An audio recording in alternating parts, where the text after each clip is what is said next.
Every time you tap your card at a coffee shop, swipe it at a gas station, or click Buy Now online, you think you are just making a purchase.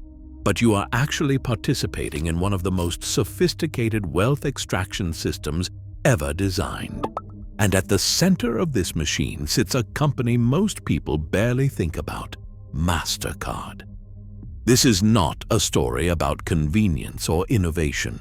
This is about how a single corporation quietly positioned itself as the toll booth on nearly every financial transaction in the modern world. And the uncomfortable truth is that MasterCard does not want you to understand just how deeply embedded it has become in the global economy, or how much power that gives them over your money, your data, and your financial freedom. I am the financial coin historian. I have worked in finance, and I look at markets with the skepticism of someone who knows that history does not repeat, but it certainly rhymes. Today we are going to dismantle the illusion that MasterCard is just a payment processor. We will expose the three mechanisms of dominance that have made it indispensable, reveal the hidden tax you pay on nearly everything you buy, and uncover why the centralization of payment infrastructure represents one of the most underestimated concentrations of power in the modern financial system. The foundation of MasterCard's dominance begins with a simple question: how did a company that does not issue cards, does not lend money, and does not hold deposits become worth over $400 billion? The answer lies in understanding what MasterCard actually does. It is not a bank. It is the infrastructure. MasterCard operates the network that connects your bank to the merchant's bank every time you make a purchase. It is the invisible middleman that facilitates the movement of money and charges a fee for every single transaction that passes through its system. The genius of this model is that it is nearly invisible to consumers. You do not write a check to MasterCard. You do not see a line item on your receipt. But make no mistake, you pay them every time you buy something. The merchant pays what is called an interchange fee, typically ranging from 1.5% to 3.5% of every transaction. And where do you think that cost goes? It is baked into the prices you pay for everything. Every product, every service, every purchase you make is slightly more expensive because MasterCard and its competitor Visa have positioned themselves as unavoidable intermediaries in the flow of money. This brings us to the first mechanism of dominance, the network effect fortress. MasterCard's power does not come from being the best or the cheapest. It comes from being everywhere. The network effect is simple but brutal. The more merchants accept MasterCard, the more valuable it becomes to cardholders. The more cardholders use MasterCard, the more merchants feel compelled to accept it. This creates a self-reinforcing cycle that makes competition nearly impossible. If you are a new payment company trying to compete, you face an insurmountable problem. Merchants will not adopt your system unless customers use it. Customers will not use your system unless merchants accept it. You are trapped before you even start. This is why, despite decades of technological innovation, only two companies, Visa and MasterCard, control approximately 90% of credit and debit card transactions outside of China. It is not a free market. It is a duopoly protected by infrastructure inertia. Every merchant, every bank, every consumer is locked into a system that has become too expensive to leave and too ubiquitous to avoid. And here is the critical part. Once you are locked in, MasterCard can quietly raise fees, change terms, and extract more value. There is almost nothing you can do about it, because the alternative is being shut out of the modern economy entirely. The second mechanism of dominance is data supremacy. Every time you use a MasterCard branded card, the transaction generates data: where you shopped, what you bought, how much you spent, what time of day, what country, what merchant category. MasterCard sees all of it. And while they do not sell your individual purchase history directly, they aggregate, analyze, and monetize that data in ways most people never consider. This information is extraordinarily valuable. Retailers want to know spending trends. Advertisers want to target high-value customers. Governments want to track financial flows. And MasterCard sits on one of the richest data sets in the world, a real-time map of global consumer behavior. But it gets more concerning. MasterCard has been investing heavily in artificial intelligence and predictive analytics. They are not just processing transactions anymore. They are analyzing patterns, flagging anomalies, and building profiles. This data infrastructure gives them insight into economic trends before governments even publish statistics. They know when a recession is starting because they see spending slow down in real time. They know which industries are booming because they see where money is flowing. This is not just corporate intelligence. This is structural power. And it raises a question that should make everyone uncomfortable. Who watches the watchers? MasterCard is not elected. It is not accountable to voters. Yet it possesses more information about global economic behavior than most central banks. The third mechanism of dominance is regulatory capture and institutional entrenchment. MasterCard didn't just build a network, it built relationships, deep, permanent relationships with governments, regulators, and financial institutions. Over decades, MasterCard has positioned itself as essential infrastructure, not just a private company. When regulators consider new rules for payment systems, who do they consult? The payment companies. When governments push for financial inclusion or digital payment adoption, who do they partner with? MasterCard. This is the same dynamic we've seen throughout history, from railroad monopolies in the 19th century to tech platforms today. Once a private entity becomes embedded in critical infrastructure, it gains influence over the very rules meant to regulate it. Consider the global shift away from cash. Governments and institutions around the world are pushing for cashless economies, framing it as modernization, efficiency, and safety. But who benefits most from the elimination of cash? The payment networks. Every transaction that used to happen in cash now runs through MasterCard or Visa, generating fees and data.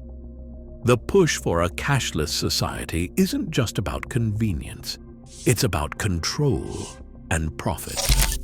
And MasterCard has actively lobbied for policies that accelerate this transition, funding studies, partnering with central banks, and positioning itself as the solution to financial inclusion in developing nations. The result is that entire countries are building their financial futures on infrastructure owned and controlled by a private American corporation. Now let's talk about the hidden tax, the interchange fee system that quietly extracts wealth from every corner of the economy. Interchange fees are the charges that merchants pay every time a customer uses a card. These fees are set by the card networks and the issuing banks, not by competitive market forces. And here is the trick: the fees are opaque, complex, and nearly impossible for small merchants to negotiate. A small business owner has no leverage. If they refuse to accept MasterCard, they lose customers. So they accept the fees, and those fees get passed on to consumers in the form of higher prices. The scale of this extraction is staggering. In the United States alone, merchants pay over $100 billion annually in interchange and processing fees. That is more than the entire gross domestic product of many countries. And it is a regressive tax because it hits everyone equally, regardless of income.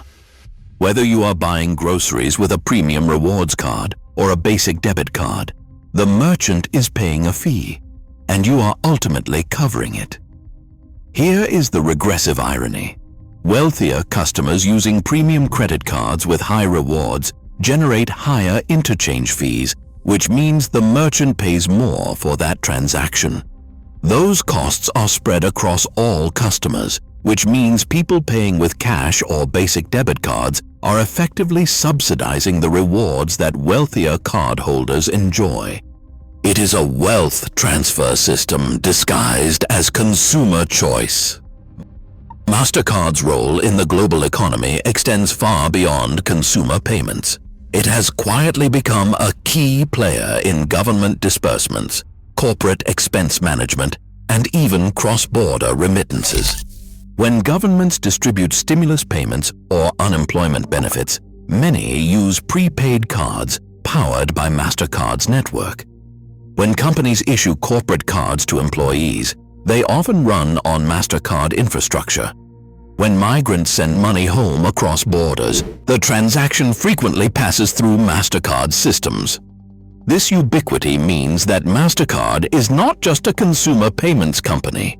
It is financial infrastructure for governments and institutions, and that gives it a kind of systemic importance that borders on being too big to fail.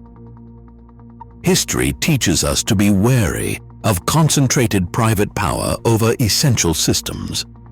In the late 19th century, railroads controlled the movement of goods across America.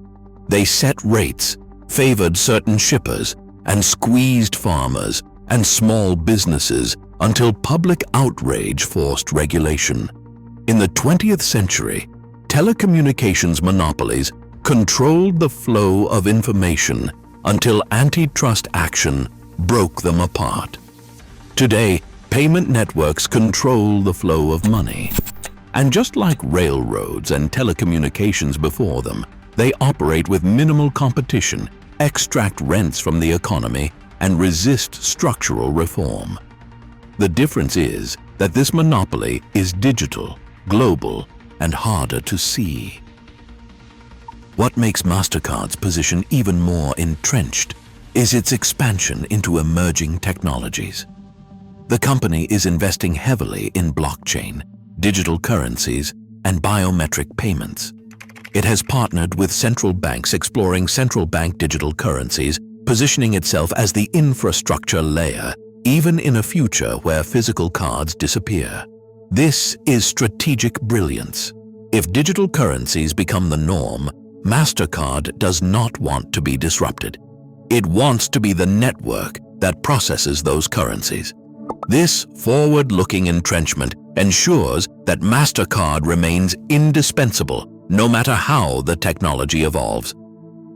But let us not pretend this is just about business strategy. This is about control. A world where every transaction is digital, tracked, and intermediated by a handful of corporations is a world where financial privacy ceases to exist. It is a world where your spending can be monitored, analyzed, and potentially restricted. We have already seen hints of this. Payment processors have blocked transactions to certain businesses or causes they deem controversial. Governments have pressured payment networks to cut off financing to groups or individuals they dislike. When money becomes entirely digital and flows through centralized networks, the power to exclude someone from the financial system becomes absolute. And that power is held not by elected representatives, but by private corporations and the regulators they influence. So, where does this leave us? We are living in an economy that revolves around MasterCard and its competitor, not because they offer the best service, but because they have built an infrastructure monopoly that is nearly impossible to escape. Every purchase you make feeds this system. Every fee merchants pay is passed on to you. Every transaction generates data that increases their power. And every year, the system becomes more entrenched, more essential, and more resistant to change. The uncomfortable truth is that financial freedom in the modern world is increasingly an illusion. You think you are choosing how to spend your money, but you are operating within a system designed to extract value at every step. You think you have privacy, but every swipe is recorded, analyzed, and monetized. You think markets are competitive, but the payment infrastructure is controlled by a duopoly that faces no real threat. History shows us that such concentrations of power never end well. Monopolies become arrogant. They raise prices. They stifle innovation. They capture regulators. And eventually, they either collapse under their own weight or get broken apart by force. The question is not whether MasterCard's dominance will last forever. It will not. The question is, what happens when the system that has become essential to global commerce starts to crack? And when that day comes, the disruption will be sudden, severe, and felt by everyone. The lesson is this: understand the systems you depend on, recognize who profits from them, and never mistake convenience for freedom. MasterCard's rise is a case study in how private companies can quietly seize control of essential infrastructure and turn it into a rent extraction machine. The economy does not just involve MasterCard anymore. In many ways, it revolves around it. And that should worry anyone who values competition, privacy, and financial autonomy. If this gave you a new perspective, hit subscribe. History has the answers. I'll show you where to look.